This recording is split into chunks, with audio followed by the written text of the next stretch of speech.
இன்றைக்கி என்னோட சேனலுடைய சப்ஸ்கிரைபர்ஸ் அண்ட் தென் என்னுடைய பர்சனல் கிளாஸ் ஸ்டூடெண்ட்ஸ் ஒரு 5 விதமான சந்தேகங்களை அடிக்கடி கேட்டுகிட்டே இருக்காங்க. இதுதான் ரிப்பீட்டடாக நிறைய பேரால் கேட்கப்படக்கூடிய சந்தேகங்கள். ஸோ இந்த 5 விதமான சந்தேகங்களுக்கான விளக்கத்தை தான் இந்த ஒரு வீடியோவில் நான் ஷேர் பண்ண போகிறேன். முதல் சந்தேகம் என்ன அப்படின்னு சொன்னால், மேனிஃபெஸ்டேஷன் ப்ராசஸ் பண்ணிகிட்ருக்கும் போது அந்த ஸ்பெசிஃபிக் பர்சன் கிட்ட நம்ம போய் பேசலாமா இல்லை பேசக்கூடாதா அப்படிங்கிற ஒரு சந்தேகம். பாருங்கள், மேனிஃபெஸ்டேஷன் பண்ணிகிட்ருக்கீங்க அப்படிங்கும்போது அவங்கக்கிட்ட பேசலாம், ஓகேங்களா? ஆனால் நீங்கள் எப்போவும் இல்லாமல் இயல்பு நிலையில் இல்லாமல் வாண்டடாக போய் பேசக்கூடாது, ஓகேங்களா? சில பேர் சியர்ஸ் பண்ணிகிட்ருப்பாங்க, இந்த ரிலேஷன்ஷிப் துரத்தி பிடிச்சிட்ருப்பாங்க, ஓகேங்களா? ஸோ அந்த மாதிரி இருக்கவங்க வாண்டடாக அவங்க போய் சேஞ்ச் ஆகிருக்காங்களா இல்லையான்னு போய் பார்ப்போம் அப்படின்னு செக் பண்ணுறாங்க. ஸோ இது ரொம்ப தப்பு, ஓகேங்களா? இயல்பு நிலைக்கு மாறாக நீங்கள் வாண்டடாக போய் கால் பண்ணி பேச வேண்டாம். இல்லை, நான் மேனிஃபெஸ்டேஷன் ப்ராசஸ் 10 நாள் பண்ணிட்டேன், இப்போ போய் டென்டடாயின்னு நிற்கிறேன், அவங்க என்ன பண்ணுறாங்க, எப்படி ரியாக்ஷன் இருக்குன்னு நான் செக் பண்ணுறேன் அப்படிங்கிறத பண்ணவே வேண்டாம். அப்படி பண்ணால் இது ஒரு கேம் மாதிரி, அது ஒரு விளையாட்டு மாதிரி மாறிடும், ஓகேங்களா? ஸோ அதனால் ஒருவேளை நீங்கள் 2 பேரும் பேசிட்டு தான் இருக்கீங்க, கம்யூனிகேஷன் இருக்குது, பட் ரிலேஷன்ஷிப்பில் பிரச்சனை இருக்குது அப்படின்னு சொன்னால் எப்பவும் போல் நீங்கள் கம்யூனிகேஷனை தொடர்ந்து பண்ணுங்கள். ஆனால் இருக்கிறதுக்கு இயல்பு நிலைக்கு மாறாக எந்த ஒரு ஸ்டெப்பும் எடுக்க வேண்டாம் அப்படின்னு நான் சொல்கிறேன். 2வது டவுட் என்ன அப்படின்னு சொன்னால், மந்த்ராஸ் யூஸ் பண்ணலாமா? அது பணத்துக்காக இருந்தாலும் சரி, ஜாபுக்காக இருந்தாலும் சரி, அல்லது ஹெல்த்துக்காக இருந்தாலும் சரி, அல்லது ரிலேஷன்ஷிப்காக இருந்தாலும் சரி, மந்த்ராஸை யூஸ் பண்ணுறதுனால சைடு எஃபெக்ட் ஏதாவது உண்டா, அதாவது பிரச்சனைகள் ஏதாவது இருக்குமா அப்படின்னு சொல்லி கேட்குறாங்க. நிச்சயமாக மந்த்ராஸ் மூலமாக பிரச்சனைகள் இருக்குது. ஆனால் என்ன பிரச்சனை அப்படின்னு சொல்லி பாருங்கள். பாசிட்டிவான எண்ணங்களோடு அதை ஹேண்டில் பண்ணிங்கன்னா உங்களுக்கு பாசிட்டிவான ரிசல்ட்.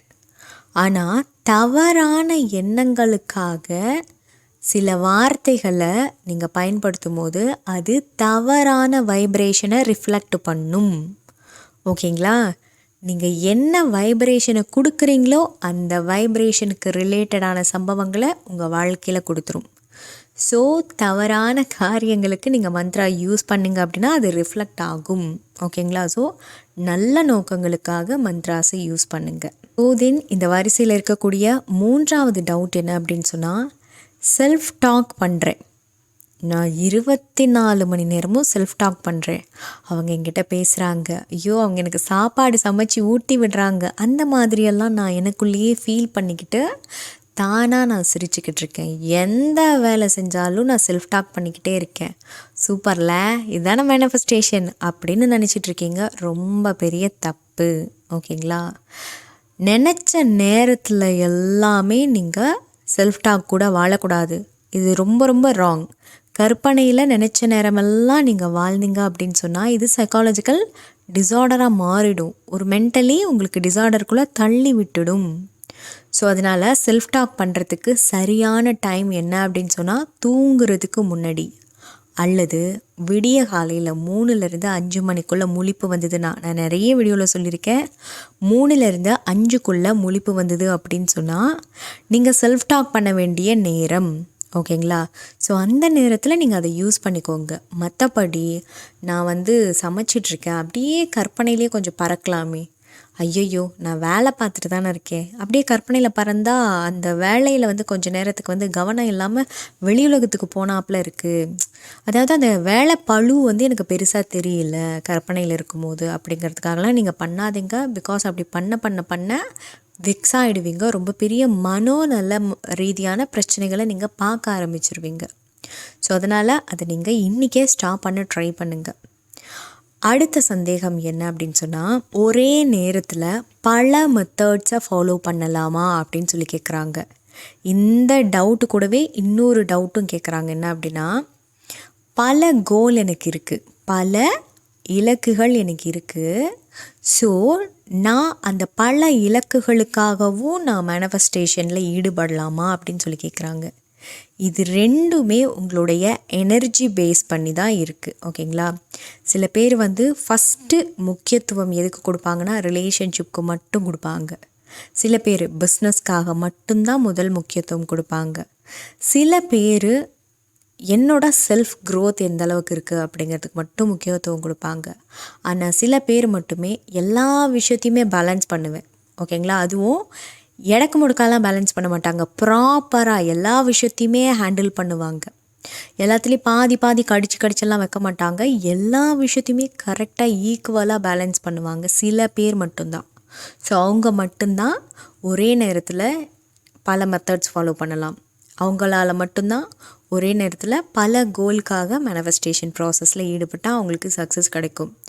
ஸோ மற்ற பேரெல்லாம் எப்படி எனர்ஜி லோவாக இருக்கிறது, எப்படி எனக்கு எனர்ஜி ஹையாக இருக்குன்னு நான் கண்டுபிடிக்கிறது அப்படிங்கிற கேள்விக்கு உங்களுக்கு பர்சனலாக லா ஆஃப் அட்ராக்ஷன் கோச் தெரியும், உங்களுக்கு நிறைய லைஃப் கோச் கூட தெரியலாம். என்ன அப்படின்னு இல்லை, உங்களுக்கு யாரை வேணால் உங்களுக்கு பெஸ்ட்டாக யாருன்னு நீங்கள் ஒரு லிஸ்ட் எடுங்க.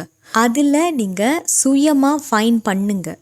ஓகேப்பா இவங்க கரெக்டாக இருப்பாங்க அப்படின்னு சொல்லி. ஸோ அவங்கக்கிட்ட நீங்கள் கோச்சிங் எடுத்து உங்களுடைய மென்டல் ஹெல்த் எப்படி இருக்குது, உங்களுடைய எனர்ஜி லெவல் எப்படி இருக்குது, உங்களுடைய ஆரா எப்படி இருக்குது அப்படிங்கிறத செக் பண்ணிக்கோங்க. செக் பண்ணிக்கிட்டு தான் உங்களால் பல மெத்தட்ஸையும் பல கோல்காகவும் மேனிஃபெஸ்டேஷன் ப்ராசஸில் உங்களால் ஈடுபட முடியும்.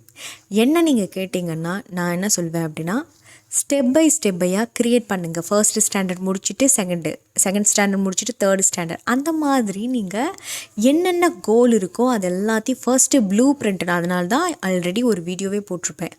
உங்கள் லைஃபுக்கான இலக்குகளுக்கான ப்ளூ பிரிண்ட்டை க்ரியேட் பண்ணுங்க அப்படின்னு சொல்லிட்டு. அதெல்லாம் நிறைய பேர் பார்த்துருக்க மாட்டீங்க, முடிஞ்சால் கீழே போய் பாருங்கள். ஸோ அந்த மாதிரி நீங்கள் உங்களோட கோல் எல்லாத்தையும் க்ரியேட் பண்ணிவிட்டு அந்த கால அட்டவணையை வச்சுட்டு நீங்கள் போக போக போக போக ஒவ்வொன்றா அச்சீவ் பண்ணிடுவீங்க. ஸோ இந்த கேள்வியே ரொம்ப தப்பானது. ஒரே நேரத்தில் எல்லாத்துக்கும் பண்ணலாமா, ஒரே நேரத்துக்கு பண்ண முடியுமா அப்படிங்கிற கொஸ்டினே வந்து தப்பானது. ஸோ அதனால் நான் என்ன சொல்கிறேன் அப்படின்னு சொன்னால், உங்களுடைய ஆசைகள் எல்லாத்தையும் ஒரு வரையறைக்குள்ளே கொண்டு வாங்க. ஸோ அந்த வீடியோவை கண்டிப்பாக மறக்காமல் பாருங்கள். அதை பார்த்தீங்கன்னா உங்களுக்கு இந்த கேள்விக்கான சந்தேகத்திற்கான பதில் உங்களுக்கு கண்டிப்பாக கிடைக்கும்.